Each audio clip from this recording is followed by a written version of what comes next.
अब जब चौकीदार चोर है, मामला चला नहीं, तो अब हर व्यक्ति ये बात बोल रहे हैं,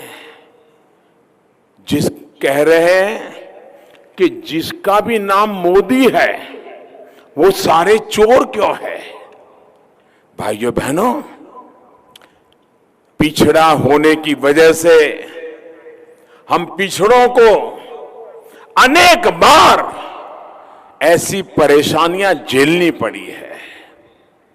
अनेक बार कांग्रेस और उसके साथियों ने मेरी हैसियत बताने वाली, मेरी जाति बताने वाली गालियां देने में कोई कमी नहीं रखी है, लेकिन इस बार वो इससे भी आगे बढ़ गए हैं और पूरे पिछड़े समाज को ही चोर कहने लग गए हैं। अरे मुझे गाली दो, मैं कई वर्षों से बर्दाश्त करता आया हूं, कर लूंगा, लेकिन चाहे चौकीदार हो, समाज का पिछड़ा वर्ग हो, दलित हो, पीड़ित हो, शोषित हो, आदिवासी हो, अगर किसी को भी आपने अपमानित करने के लिए चोर कहने की हिम्मत की तो मोदी बर्दाश्त नहीं करेगा, ये देश बर्बाद नहीं करेगा। कांग्रेस और उसके साथियों को, भाइयों बहनों, आप मुझे बताइए, ऐसी भाषा बोलने वालों को आप सजा देंगे कि नहीं देंगे? सजा देंगे कि नहीं देंगे? सजा देंगे कि नहीं देंगे? भाइयों और बहनों, जो आज भी ये समझते हैं कि वो अपनी सल्तनत चला रहे हैं, वो किसी पिछड़े, किसी दलित, किसी गरीब की परवाह नहीं करवा सकते।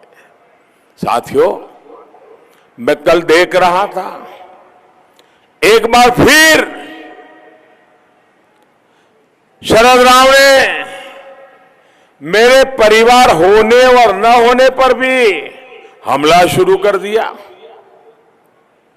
साथियों, परिवार व्यवस्था हजारों साल से भारत के समाज की विशेषता है।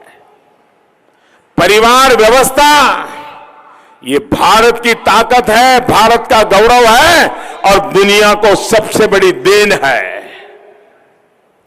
लेकिन परिवार के विषय में शरद पवार को मोदी के बारे में बुरा से बुरा बोलने का हक है। बड़े हैं मुझसे उम्र में,